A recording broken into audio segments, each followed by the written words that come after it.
السلام علیکم ناظرین، میں ہوں نعیم خان اور آپ دیکھ رہے ہیں میرا ڈیجیٹل چینل۔ ناظرین، آج کے ویلاگ میں حسب معمول دن بھر کی اہم خبریں اور حقائق آپ کے ساتھ شیئر کریں گے۔ ناظرین، آج 19 جولائی ہے، ایک ایسا دن جو تاریخ کے صفحات میں سنہری حروف سے لکھا گیا، ایک ایسا دن جو کشمیریوں کی محبت، وابستگی اور وفاداری کا ثبوت ہے۔ آج کشمیری یوم الحاق پاکستان منا رہے ہیں، اور وہ تاریخی دن جب 1947 میں سری نگر میں واقع سردار محمد ابراہیم خان کی رہائش گاہ پر کشمیری رہنماؤں کا ایک غیر معمولی اجلاس منعقد ہوا۔ اسی اجلاس میں جموں و کشمیر کے عوام کے نمائندوں نے ایک متفقہ قرارداد منظور کی کہ ریاست جموں و کشمیر کا الحاق پاکستان سے ہوگا۔ یہ کوئی وقتی یا جذباتی فیصلہ نہ تھا، بلکہ ایک تاریخی، شعوری اور نظریاتی فیصلہ تھا جو مسلمانوں کی اجتماعی خواہشات کا عکاس تھا۔ یہ وہ دور تھا جب بر صغیر کی تقسیم کے اصول واضح تھے، جہاں مسلمان اکثریت ہوگی وہ علاقہ پاکستان میں شامل ہوگا۔ کشمیر کی 90% آبادی مسلمان تھی، لہٰذا قدرتی طور پر کشمیر پاکستان کا حصہ بننے کا حق رکھتا تھا۔ لیکن افسوس، تاریخ کو طاقت سے بدلنے کی سازش کی گئی۔ بھارت نے 27 اکتوبر 1947 کو زبردستی اپنی فوجیں کشمیر میں اتار کر وہاں قبضہ کر لیا۔ یہی وہ دن ہے جسے کشمیری آج بھی یوم سیاہ کے طور پر یاد رکھتے ہیں۔ بھارتی ظلم و جبر، انسانی حقوق کی پامالی، پیلٹ گنز، لاک ڈاؤنز اور جعلی مقابلے، لیکن ان سب کے باوجود کشمیری آج بھی پاکستان کے ساتھ کھڑے ہیں۔ آج بھی مظفر آباد سے سری نگر تک، بارہمولہ سے کپواڑہ تک کشمیری یہ نعرے لگاتے ہیں، کشمیر بنے گا پاکستان۔ وزیر اعظم پاکستان میاں محمد شہباز شریف نے اسی موقع پر کشمیری عوام کو یقین دلایا کہ پاکستان کشمیریوں کی سیاسی، سفارتی اور اخلاقی حمایت جاری رکھے گا۔ انہوں نے کہا کہ کشمیریوں کی قربانیاں رائے گاں نہیں جائیں گی، اور وقت کے ساتھ ان کا جذبہ آزادی مزید توانا ہوا ہے۔ وزیر اعظم آزاد کشمیر چودھری انوار الحق نے بھی کہا کہ پاکستان سے محبت کشمیریوں کے جسم میں خون بن کر دوڑتی ہے۔ ہم کبھی اپنے اس تعلق سے پیچھے نہیں ہٹیں گے۔ ناظرین، یاد رکھیے کہ 19 جولائی صرف ایک تاریخی نہیں، یہ عزم ہے، یہ اعلان ہے، یہ استقامت کی علامت ہے۔ یہ دن ہمیں یاد دلاتا ہے کہ کشمیریوں نے پاکستان کے ساتھ محبت کا رشتہ اپنی مرضی سے چنا، اور آج تک ہر قربانی دے کر رشتے کو نبھا رہے ہیں۔ ایک جانب کشمیری الحاق پاکستان کا دن منا رہے ہیں، تو دوسری جانب مودی سرکار کی ناقص عسکری اور سیاسی اور سماجی پالیسیوں کی، جنہوں نے بھارت کو دنیا بھر میں ذلت اور رسوائی کا نشان بنا دیا۔ برطانیہ کے معتبر جریدے دی اکانومسٹ نے ایک چونکا دینے والی رپورٹ شائع کی ہے، جس نے بھارتی جھوٹ کا پردہ چاک کر دیا۔ رپورٹ کے مطابق معرکہ حق کے دوران پاکستان نے بھارتی فضائیہ کے 5 جنگی طیارے تباہ کیے، جن میں مہنگے رافیل طیارے بھی شامل تھے۔ یہ وہی رافیل طیارے ہیں جن کا مودی نے اربوں روپے کا سودا کر کے سیاسی پوائنٹ لینے کی کوشش کی تھی۔ لیکن یہ جدید طیارے بھی پاکستانی میزائلوں کے آگے بے بس ثابت ہوئے۔ بھارتی chief of defence staff general Anil Chauhan نے خود اعتراف کیا ہے کہ بھارتی فوج نے جنگی غلطیوں کی وجہ سے یہ طیارے کھوئے، اور تو اور بھارتی دفاعی اتاشی کیپٹن شیو کمار نے تسلیم کیا ہے کہ سیاسی قیادت نے بھارتی فوج کو مؤثر کارروائی کی اجازت ہی نہیں دی۔ یہی نہیں، رافیل طیاروں میں اسپیکٹرا وار سسٹم موجود ہونے کے باوجود وہ پاکستانی میزائلوں سے نہ بچ سکے۔ نہ میٹیور میزائل نصب تھے، نہ جدید جیمنگ سسٹم، اور نہ ہی کوئی حربی حکمت عملی۔ بس صرف ایک چیز تھی، مودی سرکار کی احمقانہ بڑبولا پن اور جنگی جنون۔ امریکی صدر ڈونلڈ ٹرمپ نے بھی اعتراف کیا ہے کہ پاکستان اور بھارت کے درمیان جنگ میں 5 بھارتی طیارے گرائے گئے تھے۔ انہوں نے کہا کہ اگر امریکہ نے مداخلت نہ کی ہوتی تو خطے میں ایٹمی جنگ چھڑ سکتی تھی۔ اب سوال یہ ہے کہ اگر بھارت کا دعویٰ سچ ہے کہ ان کے طیارے تباہ نہیں ہوئے، تو پھر ٹرمپ کس طیارے کی بات کرتے تھے؟ اب واضح ہے مودی جھوٹ بول رہا ہے، اور دنیا اب اس کے جھوٹ سے واقف ہو چکی ہے۔ مودی سرکار صرف جنگی محاذ پر نہیں بلکہ سماجی سطح پر بھی مکمل ناکام ہے۔ مودی کے دور میں بھارت جنسی جرائم کا گڑھ بن چکا ہے۔ روزانہ درجنوں خواتین، بچیاں، معصوم بچے درندگی کا شکار ہو رہے ہیں۔ اقوام متحدہ، یونیسیف اور نیشنل کرائم ریکارڈز بیورو کی رپورٹس کے مطابق 43% بھارتی لڑکیاں 19 سال سے پہلے جنسی استحصال کا شکار ہو گئی ہیں۔ 2022 میں بچوں کے ساتھ زیادتی کے 38,911 مقدمات درج ہوئے۔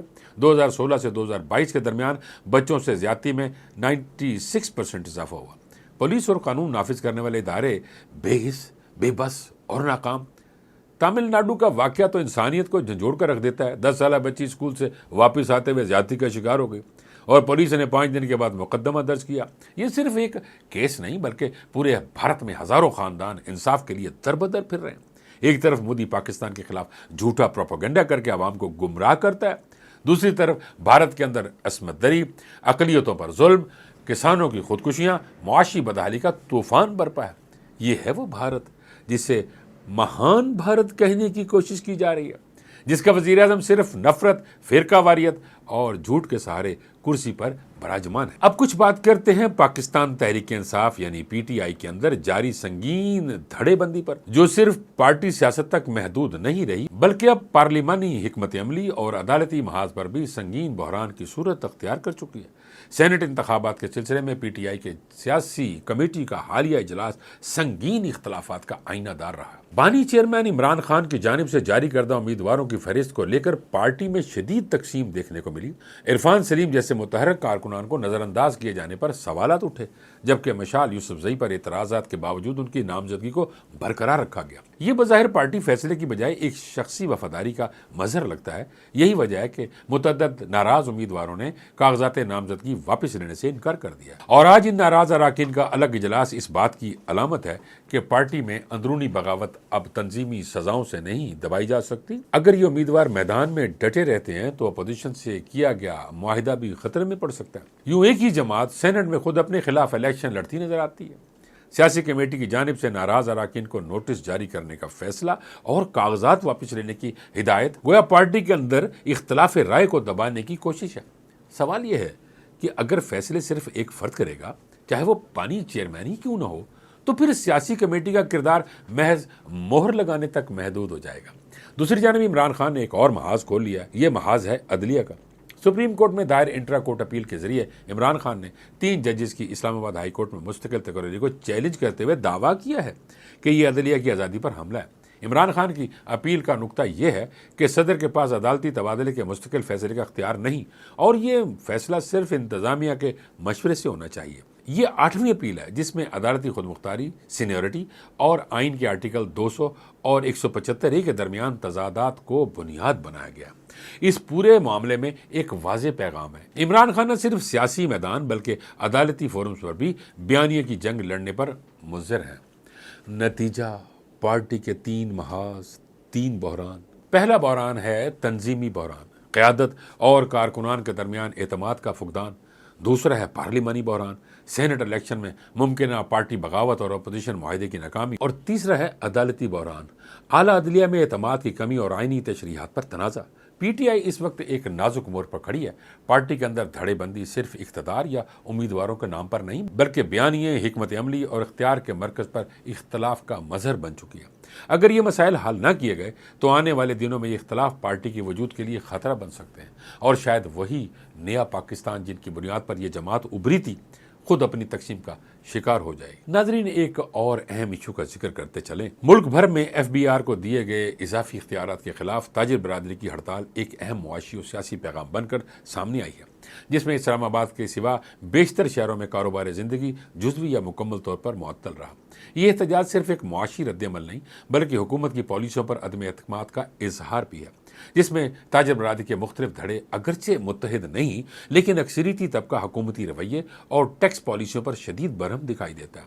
لاہور، کراچی، حیدرآباد، پشاور، کوئٹہ اور دیگر شہروں میں مارکیٹوں کی بندش نے یہ ثابت کر دیا ہے کہ بغیر مشاورت اور اعتماد سازی کے فیصلے تاجروں کے لیے ناقابل قبول ہیں۔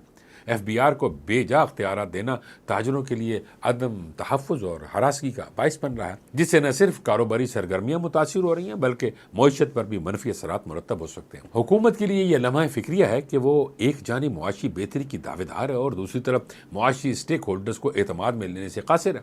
اگر یہ ڈیڈ لاک برقرار رہا تو آئندہ دنوں میں احتجاج کا دائرہ وسیع ہو سکتا ہے، جس کے نتیجے میں معیشت مزید دباؤ کا شکار ہو سکتی ہے۔ ناظرین، اب ذرا دریاؤں کی صورتحال، کیونکہ مونسون کا دور ہے اور پانی اپنی آب و تاب کے ساتھ آ رہا ہے۔ ناظرین، آج کی دریاؤں کی صورتحال کیا ہے اور فلڈ کی کیا صورتحال ہے، یہ میں گوش گزار کرنا چاہتا ہوں۔ ناظرین، دریائے سندھ میں کالا باغ پر 3,20,542 کیوسک پانی تھا اپ سٹریم، اور ڈاؤن سٹریم جو سا تھا وہ 3,12,992 کیوسک تھا، جو کہ لو فلڈ ہے۔